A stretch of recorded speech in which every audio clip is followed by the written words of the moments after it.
Un cordial saludo para todos. Mi nombre es Claudia Martínez Alzate, ponente de la Universidad del Quindío, con la investigación La oralitura afrocolombiana, propuesta de transversalización curricular de la Cátedra de Estudios Afrocolombianos para la formación de docentes de básica primaria.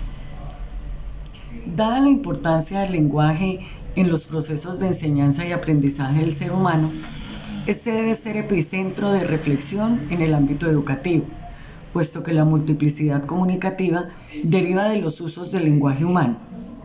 Suscita la necesidad de comprenderlas como transformadoras de cualquier sociedad. A saber, las comunidades humanas a través de la historia han establecido sistemas de comunicación elementalmente orales. La escritura es un sistema posterior que permite la pervivencia de estos saberes. En este sentido, la escritura aparece en la historia de algún modo para subordinar la transmisión de conocimientos de la oralidad.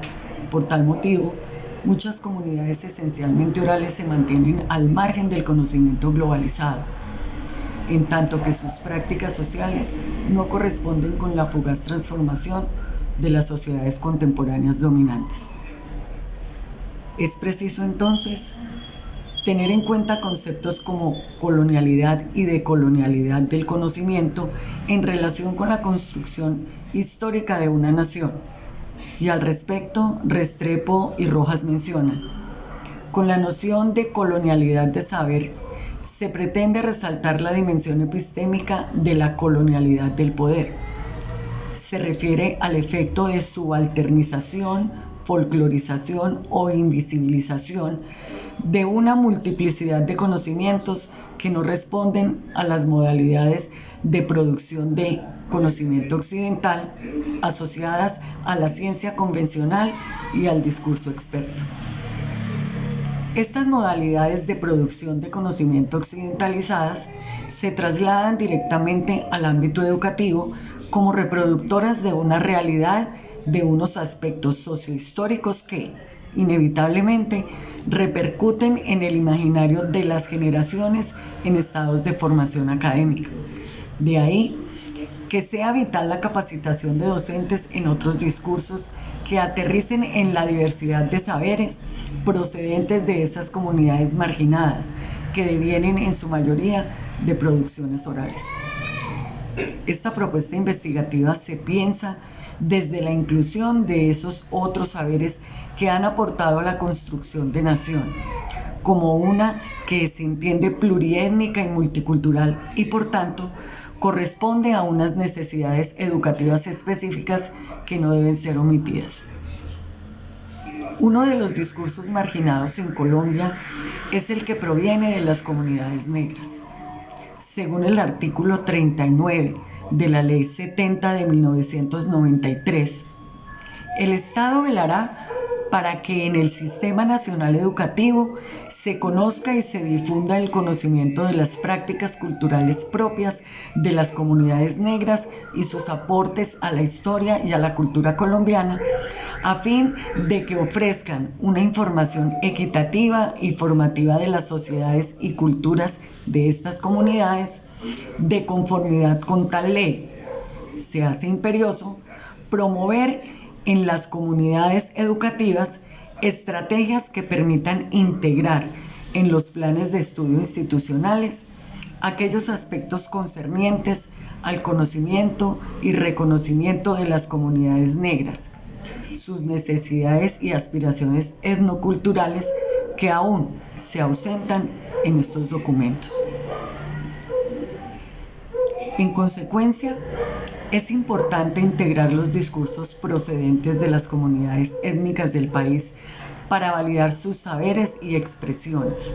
Así, la oralitura se presenta como una opción contundente para tal fin. Ahora bien, la oralitura hace referencia a las formas artísticas orales de las comunidades afrocolombianas e indígenas. Esta puede entenderse de múltiples formas. Una de ellas es desde el proyecto transcontinental que entiende la oralitura, en palabras de Elicura Chiguailaf, como una escritura a orillas de la oralidad. La oralitura posibilita la exploración de las distintas manifestaciones de estas culturas y en ese sentido facilita la enseñanza de los contenidos que sugiere la Cátedra de Estudios Afrocolombianos. Esta investigación plantea entonces que la formación de docentes en temas de etnoeducación e implementación de la Cátedra de Estudios Afrocolombianos a través de la oralitura afrocolombiana permitirá la reflexión sobre los documentos oficiales que rigen los contenidos impartidos por las instituciones educativas.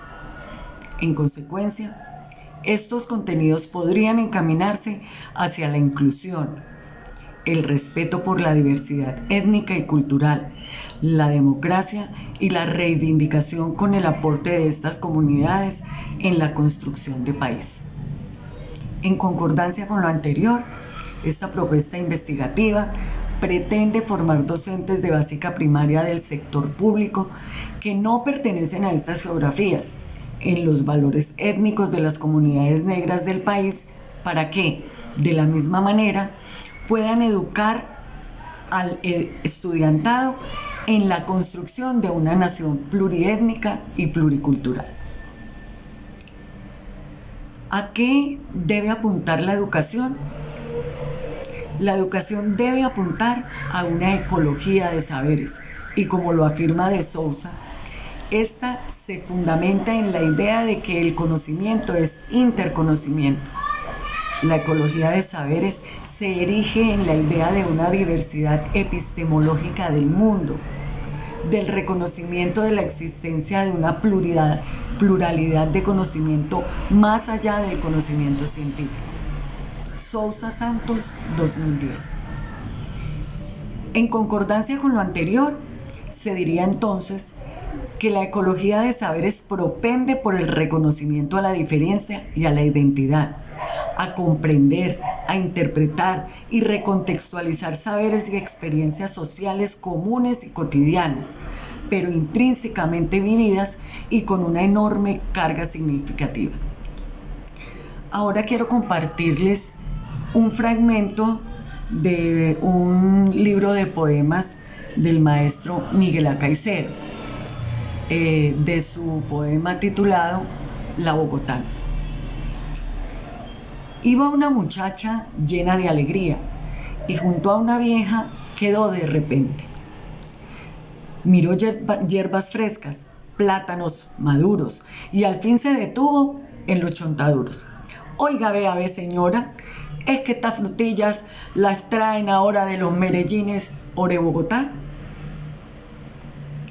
En este verso del poema La Bogotana del maestro Miguel A. Caicedo se puede evidenciar el distanciamiento social que existe entre las grandes ciudades como Bogotá y Medellín en relación con las ciudades marginales de nuestro territorio. Es por ello que en la Cátedra de Estudios Afrocolombianos y en especial en el área de sociales es necesario reflexionar sobre esas pugnas de poder, no solo de carácter social, sino cultural y político, que conllevan al distanciamiento a través de las voces del centro y las voces de las periferias. En ese sentido, los docentes del área de sociales pueden, a través de la literatura de autores afrocolombianos, reflexionar todos esos aspectos políticos, sociales y religiosos que nos han estratificado y nos han marginado a través de la historia.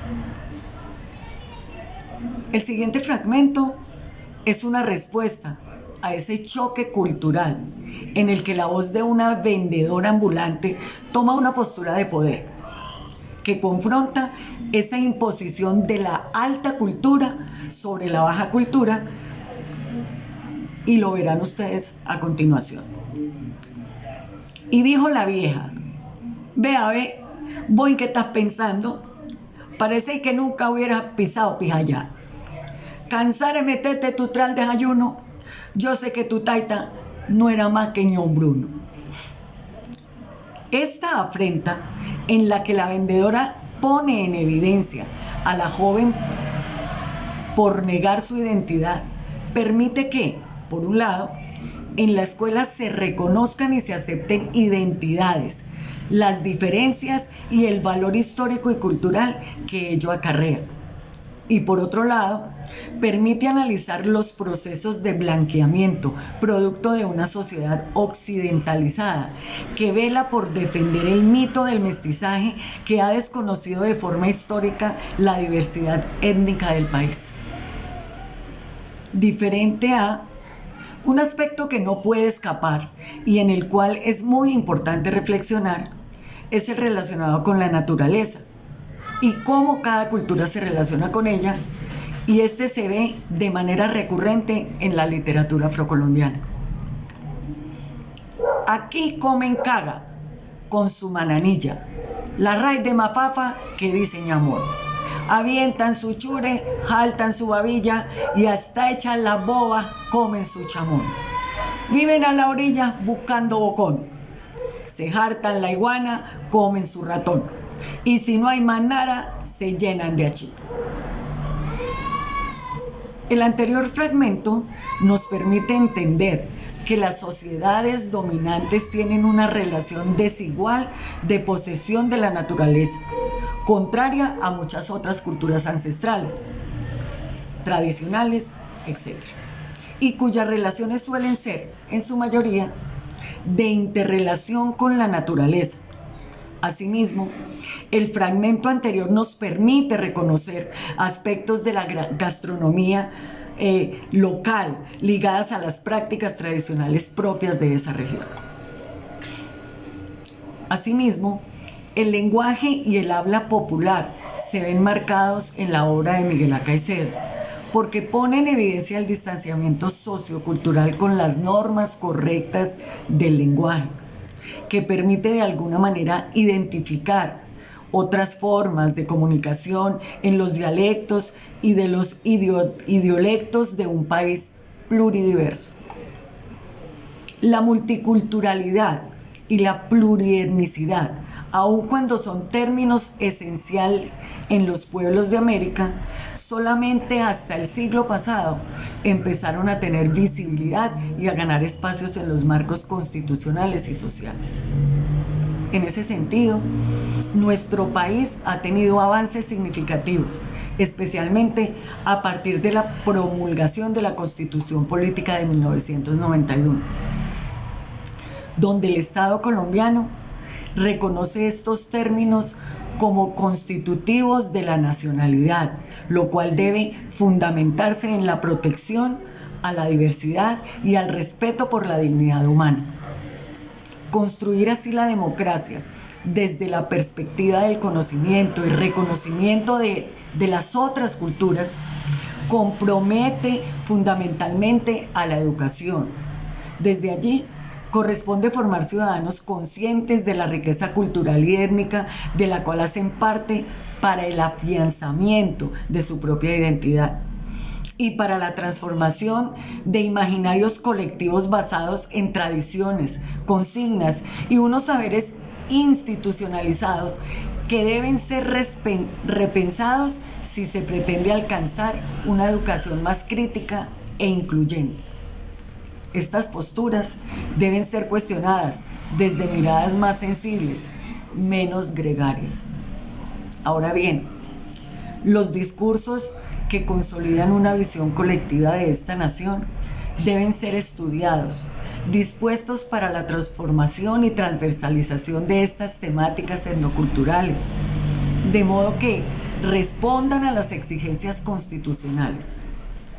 En relación con lo anterior, existen documentos que dan cuenta de la implementación de esas normas. La Cátedra de Estudios Afrocolombianos, por ejemplo, precisa contenidos generales que deben ser tenidos en cuenta desde dimensiones pedagógicas, sociales, entre otras, en la labor educativa. No obstante, su aplicación en muchas instituciones educativas del país es limitada o casi nula. Es por esto que se desconocen los lineamientos de la cátedra o porque, sencillamente, cuesta fusionarlos con los contenidos obligatorios determinados por los proyectos educativos institucionales. En concomitancia con lo anterior, esta propuesta de investigación apunta hacia una inclusión de la oralitura afrocolombiana, entendida como otras de las formas artísticas orales citadas por ONU. En palabras de ONU, él dice que la oralitura no solo cumple una función estética, sino también una función folclórica en tanto cohesionadoras de la sociedad y protectoras de la memoria colectiva. Entendida esta como las tradiciones, las leyendas, las creencias, los mitos, los cuentos, etc. Como un género narrativo que se desconoce en las aulas colombianas y que de ser incluido en el plan de estudios y en el canon literario abrirían el camino hacia la etnoeducación y hacia la valoración de los discursos estéticos e históricos de estas poblaciones. Así, el reto es formar a docentes de básica primaria del sector público y que no son pertenecientes a estas geografías, para que se preparen, se capaciten y tengan la capacidad de educar al estudiantado en la construcción de una nación que se reconozca pluriétnica y multicultural y que salvaguarde la memoria de los pueblos que la conforman.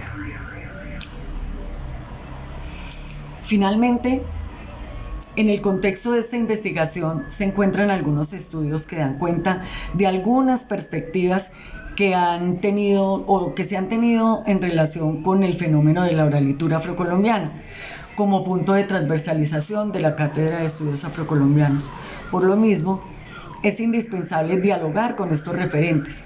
Algunos de ellos son Bruggi, de Sousa, Ford y Walsh, quienes desde la decolonialidad, la ecología de saberes, interculturalidad, reflexionan sobre las necesidades de la etnoeducación, de la educación en tiempos actuales. En este caso, como seleccioné una parte de mi corpus, este me sirve para demostrar que la Cátedra de Estudios Afrocolombianos puede, desde la literatura afrocolombiana, trasladarse a otras áreas que le permiten al estudiante conectarse a través del conocimiento o del manejo y de su relación íntima con la literatura. De igual manera, temas como el blanqueamiento, las relaciones de poder, las relaciones con el medio ambiente, los conflictos entre la alta y la baja cultura, son aspectos que, sin lugar a dudas, los estudiantes podrán interrelacionar y cuestionar a través de la literatura. Por su atención, muchas gracias.